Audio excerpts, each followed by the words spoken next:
Welcome back, guys, to the movie pod. We are back for our Path to Ahsoka. Yes. What's up? Yes, finally, we've been here. We took us a little bit to get to this episode. Because you're the one that needs to be watching Rebels with me. I've seen it many times. You're the one watching it for the first time. I mean, yeah, but oh my god, like that. What was that prediction that I had? Oh, what was that prediction? Okay. So this is a little bit of a ramble at the start, right? Yeah. There's a little bit of ramble at the start, but that's fine. Do you remember when I was watching episode 1 of season 4, and I said to you, I'm like, no, I think it was at the end of season 3. I said to you, I'm like, Yeah. could Sabine's mum be the armorer? Yeah. I remember that theory. Yeah, you texted me that. I remember. Yeah. So here are my reasons. I am. Right? She's got the same color armor. She's got the gold. She does have like a navy blue, but like the middle of it is like a gold. But no, listen to her voice. Go back, listen to her voice, and then go to the armorer. It is the same accent. That's a good theory, and I've never seen someone say that before. That would be quite cool. And She'd be ancient. She'd be really old. That's a good theory. I've never heard someone say it. Yeah. Oh no. Yeah. She'd be very old. That's the thing. She'd be very. But how old? Like what? 30 years? No. 30 years? Rebels is only. Okay. In Rebels, she's what, like 50, 40. She's Sabine's mum. Sabine's what, like 17, 16. Oh well then. Yeah. No, she could be. Shit. Yeah. She could be mid-30s. She could be mid to late 30s. Yeah. Really. Honestly. Genuinely, age isn't a problem there. Because Sabine's older brother is only probably about 2-3 years older than her. He's not significantly older. The Mandalorian show as well. That's only about what, like 10 years after Rebels. Bro, no, Isaac, go to it now. Go to season 3 episode. I want to say 21. Listen to her voice. Tell me it's not the same accent. Sabine's 16. Yeah, no. Genuinely, that's a very crazy. Good theory. It is. That's a very cool theory. I don't know what happens with, obviously, Sabine leaves. I don't know if we see Mandalore go down in Rebels. You'll see. But yeah, you've started season 4 of Rebels. Obviously finished season 3. This is our Star Wars Rebels season 3 review leading into Ahsoka, Path to the Ahsoka show. Ahsoka comes out in 2 weeks tonight, which is mind-blowing. I absolutely can't wait. Obviously, you guys know the hype is very real for the both of us, for you guys. 2 weeks tonight, we'll have our watch party up, and I can't wait to be getting back into watch parties. Well, they're going to be fun. 2-episode premiere. Oh, bro, Star Wars is going to be so much alive, and I can't wait for 2 weeks tonight. It's going to be fun as. Yeah, it will be. We got a lot to look forward to in the next for the next few Wednesdays. We've got our trip next Wednesday, and then we got that's when we watch. That's when we finish season 4. Yeah, so we're gonna. So the Sunday. Yeah. So we'll have, obviously, Path to Ahsoka Rebels Season 3 review coming up tonight, 2 weeks from Ahsoka. And then next week we are away. I don't know if we're going to plan any videos. We might genuinely just take a break leading into Ahsoka, because Ahsoka is going to be a very busy period for us. So whether or not we pre-record videos for when Joseph and I go away on a trip. We'll do a few. Yeah, maybe. Probably. And then we come back from our trip, and then we get Ahsoka 3 days later when we are back, so we'll get that Rebels Season 4 review out to you guys as soon as we get back, because we're going to finish Rebels on our trip, because I want to watch those last 6 episodes of Rebels with him. You guys who have seen Rebels know what I'm talking about. It's crazy. Some of the best Star Wars ever, some of the most emotional Star Wars ever, and I can't wait to watch it with Joseph. It's going to be insane. Yeah, we'll get some popcorn, we'll get some other lollies. Yeah, bro. I might cry. I'll be drinking, so I might cry. Oh, dude. It's gonna be crazy. You reckon cry? You reckon if I get drunk and we watch like the last episode, and you reckon I'll pull my eyes up? I think you would cry. Oh my god, I'm gonna get. I don't want to tell you what episode, okay. Just so you don't go into the episode knowing something's gonna happen. I want the episode to lead up to itself. Oh, dude. Okay. Everyone who's watched Rebels Season 4, Rebels this show, know exactly what I'm talking about, and you're just sitting there. I'm scared. Alright. Well, yeah, Season 3 review, man. What do you think of Season... It's also talking about the Mandalorian stuff. Yeah. Sabine's mum, being armorer. Very cool theory. You mean the armorer? Alright, okay. If it comes out, you said it right here in this episode, bro. I said it right here. You said it right here. Blow this up. I never thought of that. I've never seen anyone say anything about that. But the Mandalorian after this episode, go back through an episode, find her talking, and then you'll be like, oh my god, and you'll never be able to unhear it. The Mandalorian episodes, maybe I need to rewatch them, but, I've rewatched Rebels, like, fully through about 3 times. At the moment, I'm skimming through the series, just really getting ready for Ahsoka, but I've watched Rebels so many times, it's my favourite Star Wars TV show. Yeah. The Mandalorian episodes, to me, were kind of, apart from the filler, childish episodes, the Mandalorian episodes were kind of the weakest ones for me. I don't know, I didn't really enjoy them. They're cool and all, but the Mandalorian stuff throughout Star Wars Rebels just doesn't click with me much. Sabine's obviously a Mandalorian, and her history with them, she created that weapon, and then she obviously left her family and whatnot. You guys know the story. I hope I didn't spoil anything for you just then. I don't think I should have. No, she made a weapon. She got hired by the Empire. Yeah. She made weapons, and the Empire used on the family. On Mandalore. So yeah, good job. Good job, buddy. Yay. So, that's kind of stuff is cool, and obviously it's the story of Sabine, but I don't know, the Mandalorian stuff with Bo-Katan and that don't really click with me as much as the Mandalorian stuff in the Clone Wars. I feel like it's way better in the Clone Wars. In Rebels it's cool, but I'm not a huge fan of it in Rebels, that's just my opinion. What do you think of Season 3, man? Okay. Altogether, I thought Season 3 was solid. Yep. I didn't have any issues with it. I think I skipped 7, 8, and 9 episodes because I watched the Essentials, and then from episode 10, I watched just all of them through. But I watched 1 through 5, I think. Yep. And then I saw the titles of these ones, and I'm like, they look fine. I don't think I need to watch them. Yep. Fair enough. There's lots of skippable episodes in Rebels. I must say, even though it's my favorite show, it has lots of draggy stuff. Yeah. And I'm sure if I missed something, you would have told me, and I would have gone back and watched it. But I agree with the Mandalorian stuff. I feel it's not. Yeah. It's a lot necessary, but it's just. Yeah. I don't know. I think because we got so attached to Ezra and Kanan, I just love them now. But I gotta say, that episode where, so the episode starts. I think it's episode 11. It's episode 15. The episode starts with Kanan talking to. Is it Rao? Is that his name? Oh, yep. Yep. About the Darksaber, which they found the Darksaber on Dathomir with Maul. Yeah. They found the Darksaber there. He's already had it since the Clone Wars. He's had it a while. Shit. Yeah, dude. So Darth Maul's had it. They found it, and then they try to push Bo to use it. She's not big on using it. Yeah. And then they train. The entire episode is them all training Bo how to use it, and it's just kind of a sick episode. Kanan just yeah. It is a good episode. I remember that one. Sabine, Ezra, and Kanan all training with the lightsabers. It is very cool. Yeah. The Mandalorian stuff, it can be cool with Sabine. Her Darksaber, great to see. And as you said with Bo, Sabine wanted to give the Darksaber to Bo, kind of exactly like how Din wanted to just give the Darksaber to Bo in The Mandalorian. This time it was Sabine wanting to give it to Bo, but Bo couldn't. Bo did accept it, remember? Shit. Yeah. She did? Has that happened yet? Yeah, that's Bo the start of accepted season it. 1. Season 1. Episode 1 of season 4. Right. Yeah. Okay. So let's go into season 4. She's like, I'm not a leader, and she tries to give it to Bo, and Bo's like, nah, Chief, I'm good.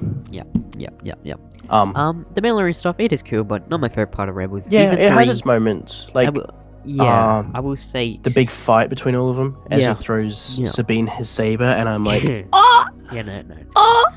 Yeah, dude. And she goes ape shit. What do you? I want to ask you now. It does get developed on a little bit more in season 4. Especially with what happens to Ezra. But do you ship Sabine and Ezra? Kinda. I don't know. I do, dude. I do. I reckon if they can get I together. kind of ship Zeb and Ezra. Yeah. Yeah. Fair enough. How about Zeb and Callus? People always Oh, bro, they're so cute. We love Callus. And to season 3, Callus is just not giving a shit. It's great when he's with Thrawn and he's like, "Oh, okay, that's so cool. That's cool." Do you know what's I don't know how Callus. I don't know what happens to Callus, but Okay, see, okay, okay, my bad. I'm not gonna say. no. I know that yeah, he's double crossing the Yeah. Empire. He's working with. He's a spy now. He Okay, is, cool. So you know that. He's the Volcrum. He's Volcrum. He's the new one of the Fulcrum. Volcrums. Yeah. Yeah. Like who he's else? cool.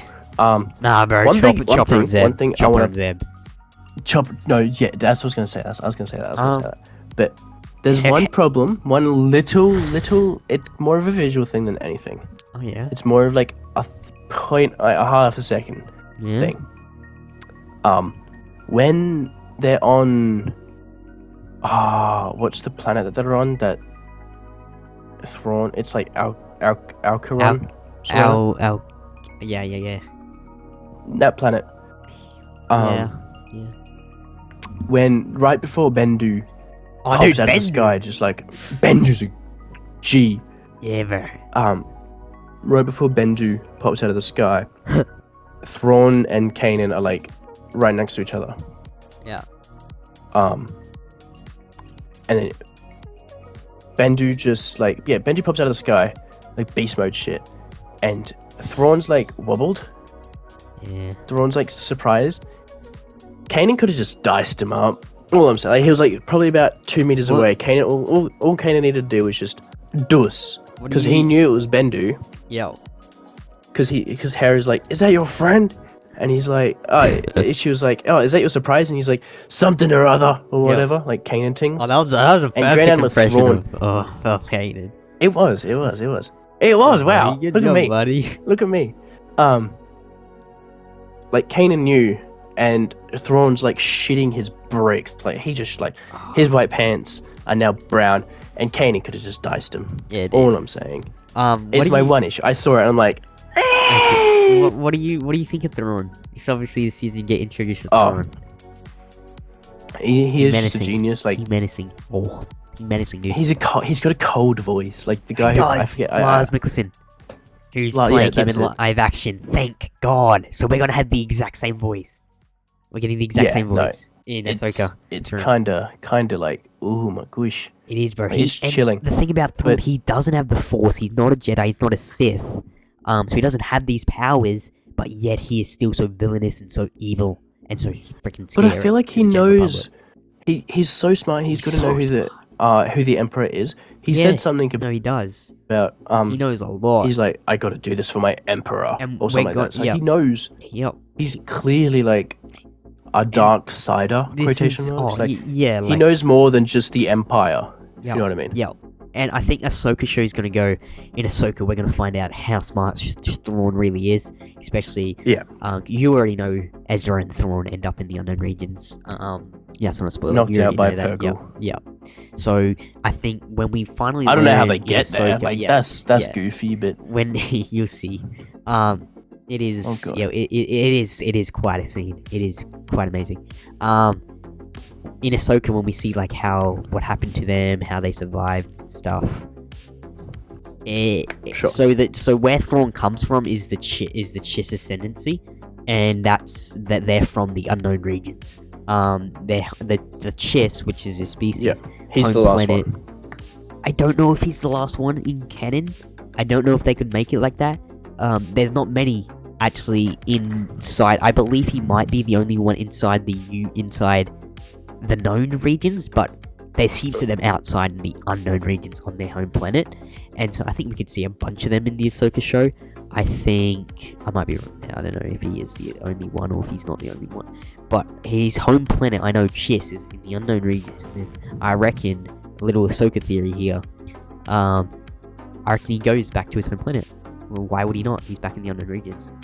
Yeah. And I think another little Ahsoka theory. I don't want this to become an Ahsoka theories video, but I do reckon Thrawn would have been able to turn Ezra to the dark side in Ahsoka, dude.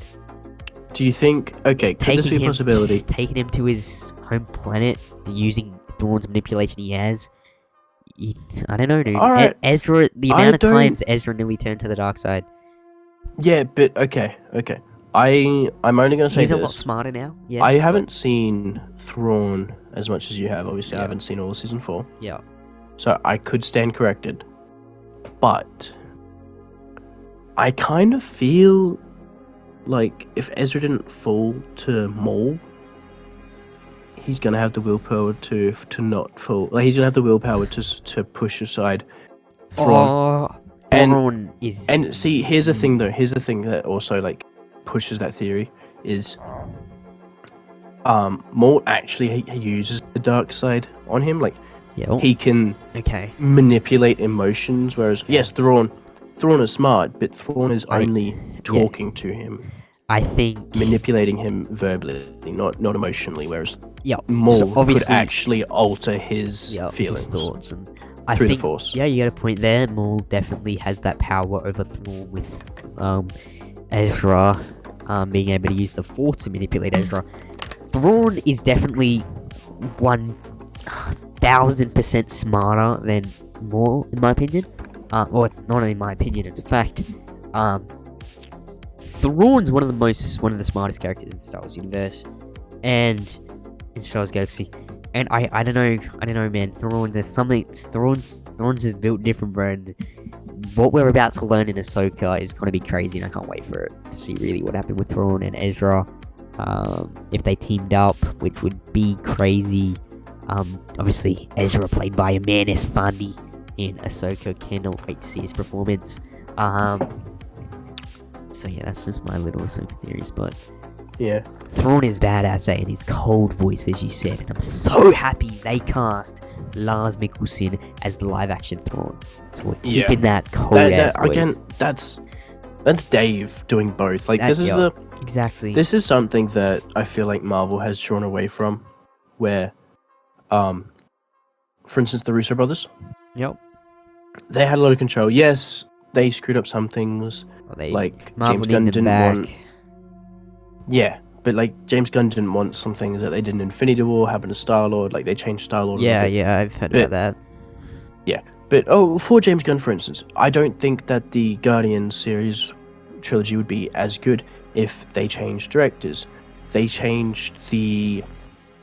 I feel like they didn't change Iron Man, but they changed Captain America. I guarantee they changed Captain America. Captain America was. They changed his director a few times. Yeah, wasn't it Russo brothers towards the end? Twice. Russo For brothers. Civil War, I think it was. Yeah. But Winter Soldier and First Avenger. Yeah, I feel First like Avenger and Winter Soldier was not Russo brothers. But the third one, Civil War, was Russo brothers. I'm pretty sure because then it led into an Avengers movie. Obviously, Russo brothers. But with this other stuff, like Doctor Strange, they changed the director of Doctor Strange. I love Sam Raimi. Don't get me wrong. Yeah, of course.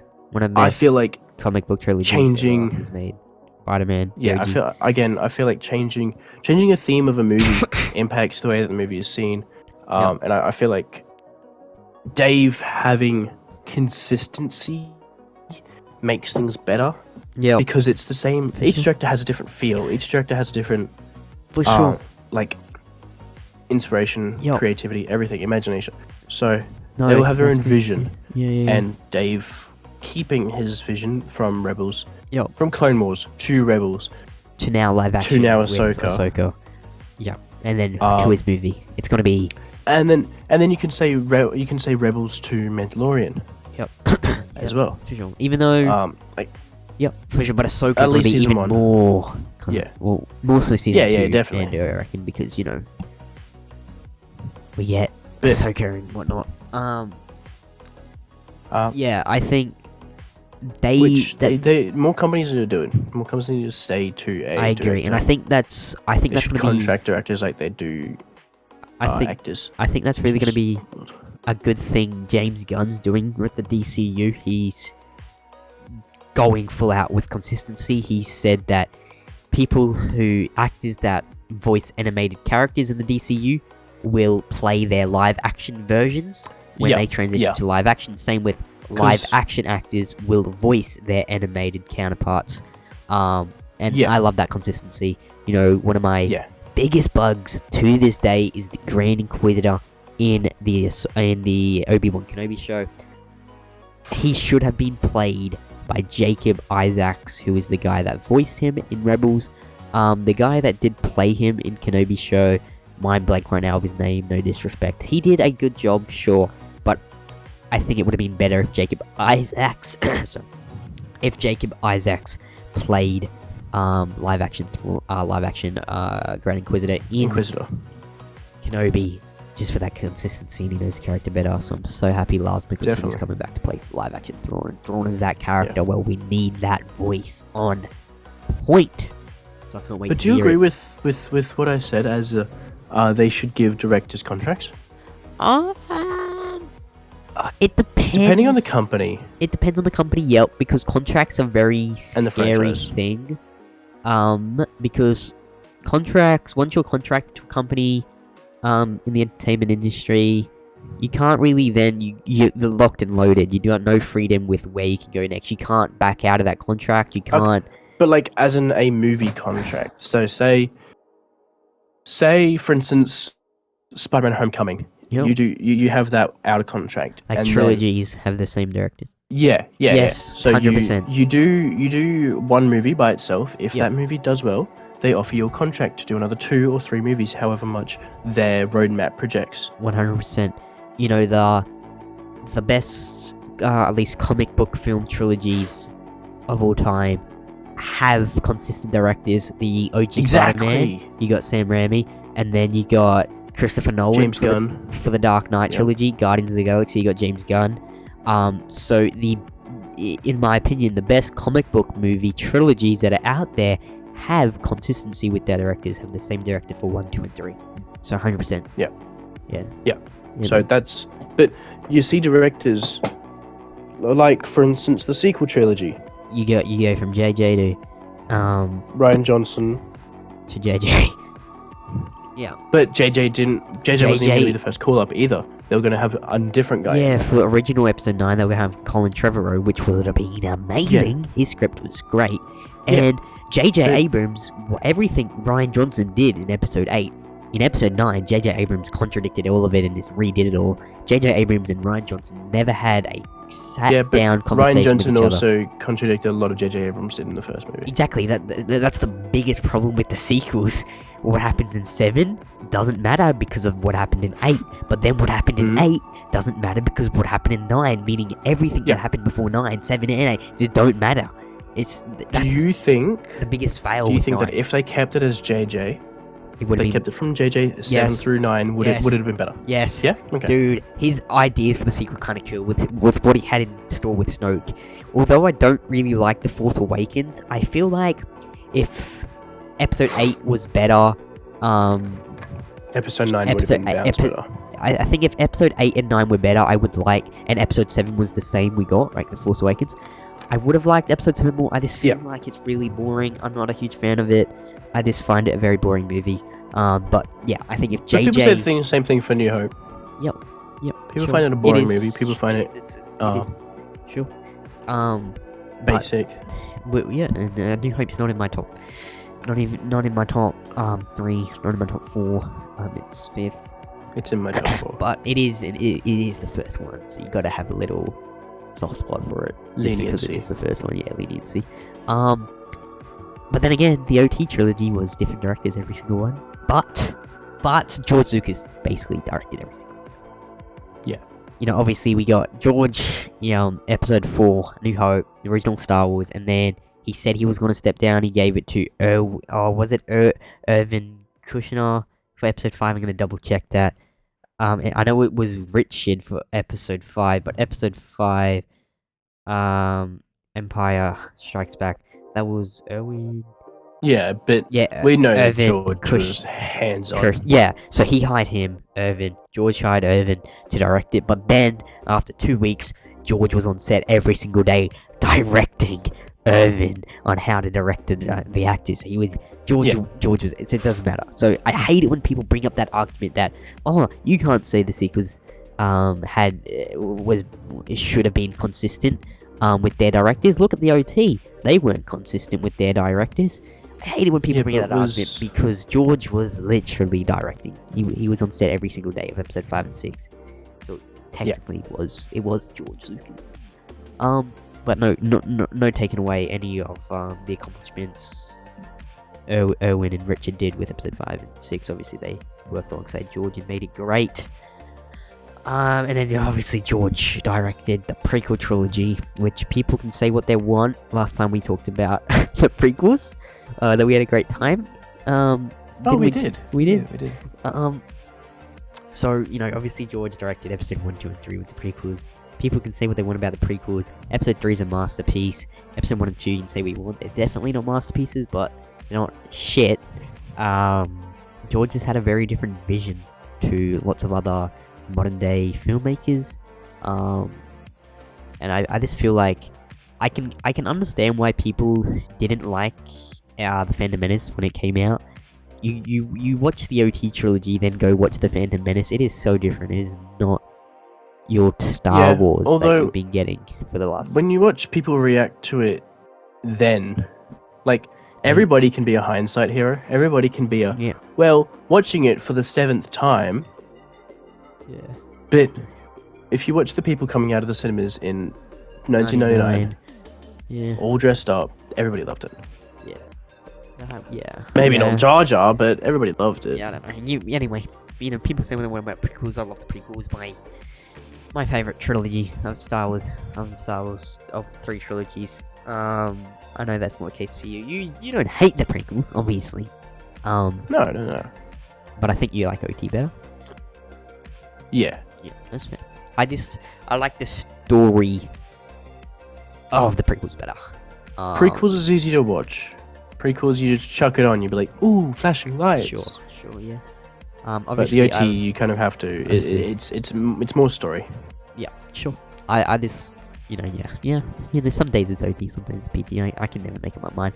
But Rebels Season 3, buddy. Yeah, we went back a while. We did.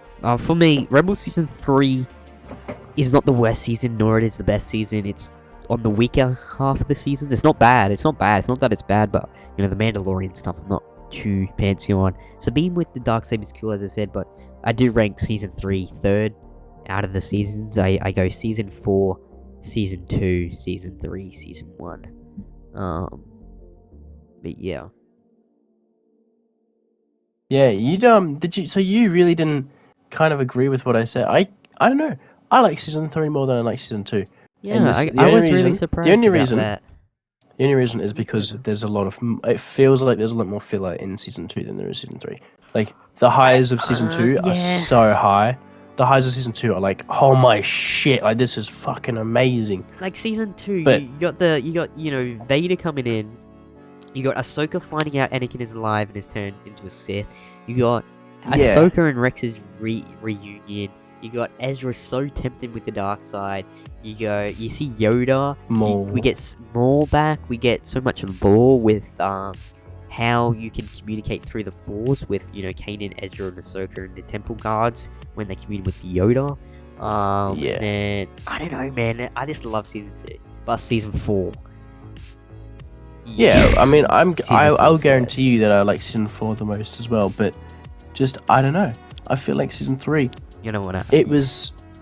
Yeah. Season 3 had more 8 out of 10 episodes, whereas Season 2 had 10 out... It had, like, maybe 3 10 out of 10 episodes, and then it had a little bit of a stinky episode. There was lots of... Just like a 6. Sure. A 6 out of 10. And Rebels Season 2 was still the start of the show, so...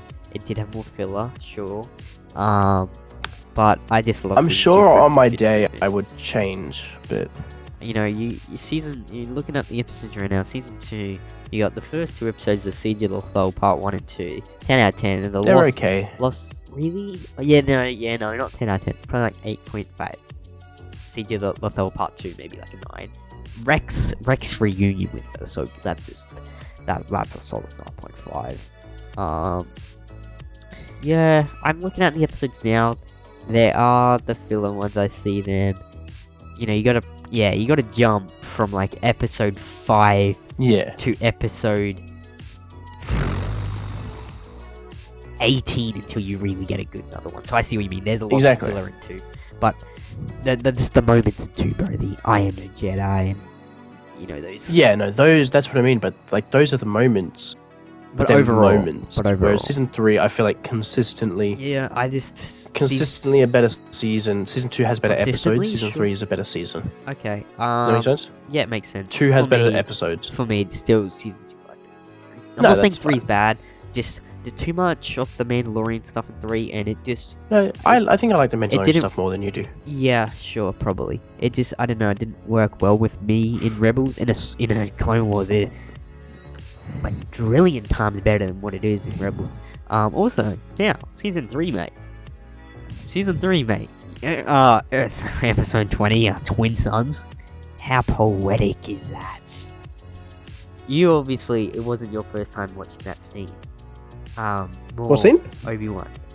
Twin Sons. Oh, episode yeah, 20. I've seen that scene. Yeah. So many times it's not But funny. it is. I actually didn't. I never knew that Ezra actually found him. Yeah, Because every time I've seen it, no, I never knew. Because every time I've seen it, I've seen Ezra it from the spoke to point Obi-Wan that Kenobi. Ezra's gone. Yeah, Like, dude. literally, like 10 seconds after Ezra leaves, That it picks up, episode's really and he's poetic. like, "A rat in the desert." I want to watch it right now. Obi-Wan goes into 3 different stances. He goes into Obi-Wan's.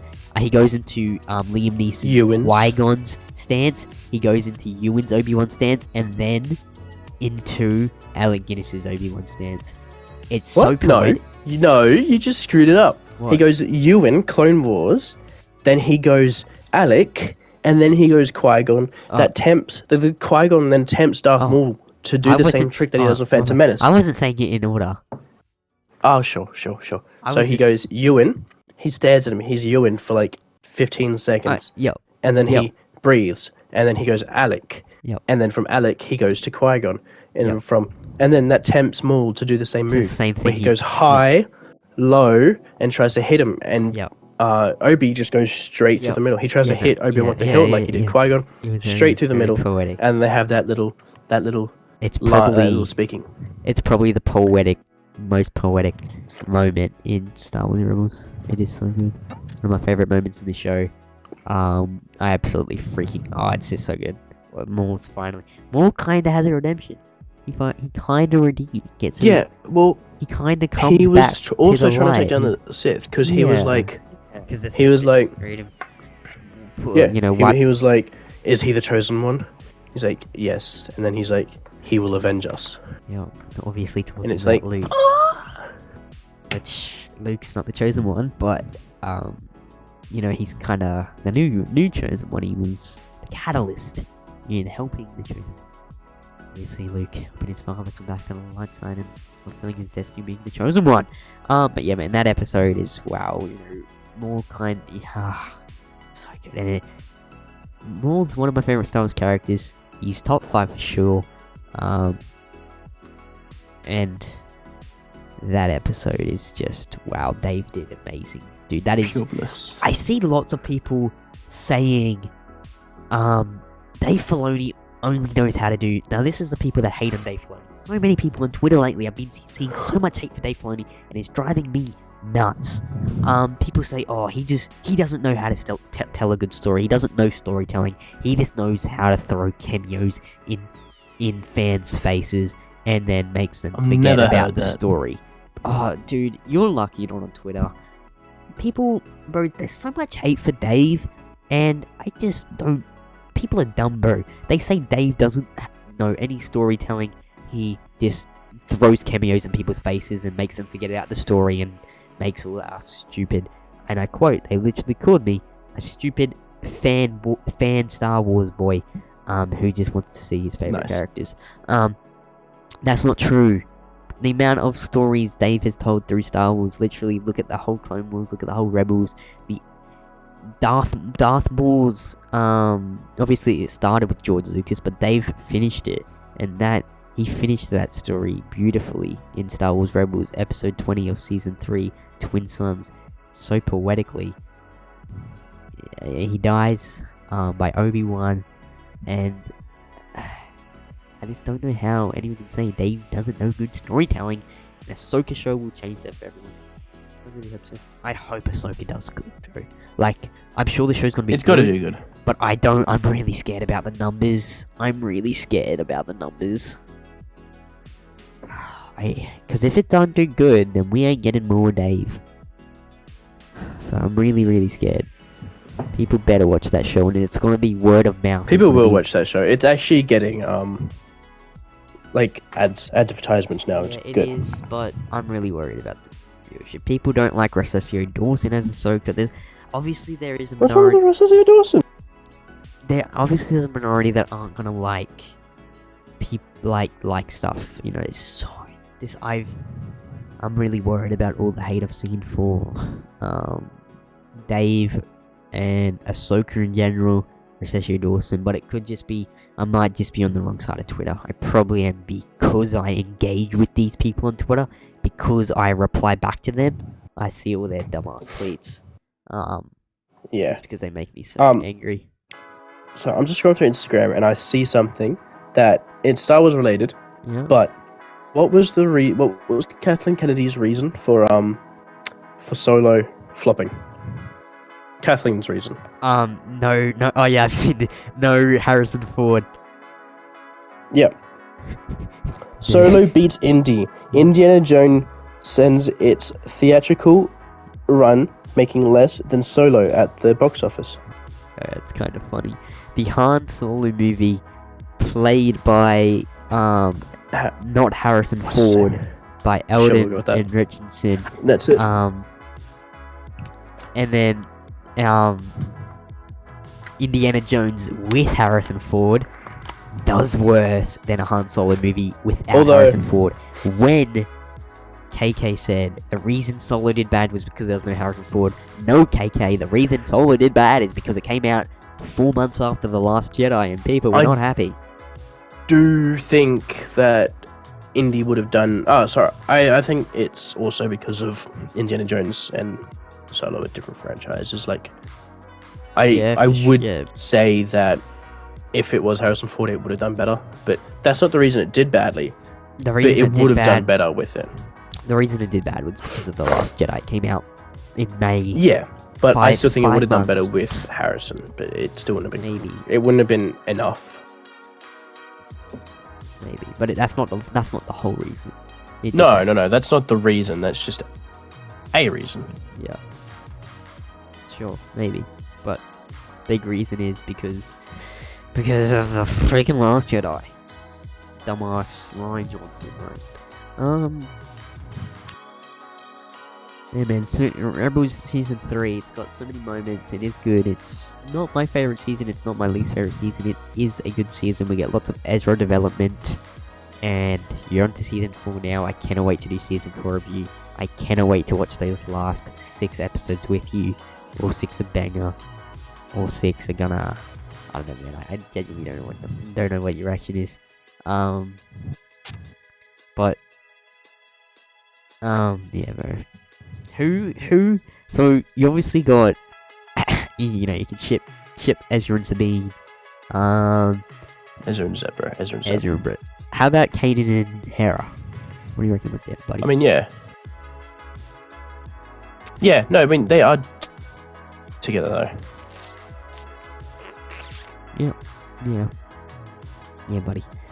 They just are together, though, so... Yeah, sure. That's... What's that other droid? The calculating droid. Oh, the one they find on the Empire ship? Yeah, Chopper and him. We love him, bro. Chopper and him. Yeah, bro. Him in 3PO would actually, like... Oh, that'd be... Yeah, no. It would be... What do you give season... what do you give it? I don't know if you guys can tell. 8.5. I feel like it's... I know it well. No, I'm feeling well. What do you give it? 8.5. 8.5. I feel like I gave 2 higher, which is a bit inconsistent. But 8.5. Yep. I think you're an 8.5. I don't know. Maybe I do use better. I feel like I'm blinded by the amazing moments too. Like genuinely, that if you just watch season 2 of the essential episodes, that's all you need to watch, really. Yeah, exactly. And like that is just absolute like. Yes. I am no Jedi. Yeah. If we get that live action, I might actually just like. Ah, I might just dude. whack one out. Dude. Nah, for realsies. Ahsoka's got me hyped, but I think Sunday, maybe Monday night, we will have our season 4 review out of. Sorry, this Sunday like, or the Sunday, Monday, that the week before we get, the few days before we get, we'll have season 4 out before Ahsoka. Yeah, of course, of course, we'll probably have it out Monday the 21st. Yeah, that's the date. Yeah. So, like, a week and a half. So, guys, stay tuned for that. And then we get Ahsoka in 2 weeks tonight. I cannot wait. I give season 3 of Rebels like a 8, like an 8. Yeah, dude. Yeah, dude. Yeah. I give season 1 an 8, season 2 a 9.5, season 3 a 8, and season 4 a 10. Yeah, I was gonna say, if you don't give season 4 a 10, out of all the hype you tell me about it, I'm actually just gonna be disappointed. Yeah, dude. Just be ready for some shit that's about to go down. And hurry up, get to episode 10, and then we start watching them together. It'll be fun. Yeah. Hey guys, thank you for listening to today's episode of the Movie Pod. We talked about Star Wars Ahsoka, Star Wars Rebels, and gave our review for Star Wars Rebels Season 3 as we are on our path to Ahsoka, coming to Disney Plus in 2 weeks today. Make sure you guys go watch it. It's going to be a fantastic show, and I can't wait for the watch parties here on the Movie Pod. And yeah, we'll see you guys in the next episode. I also have a very special video coming soon to the Movie Pod. It's going to be more of a YouTube style video more than a podcast episode, and it's a big theory I've got for the Ahsoka show. Stay tuned. I can't wait to make it. Yeah, guys, thanks for watching, thanks for listening, and we'll see you next episode. All right, bye. Bye.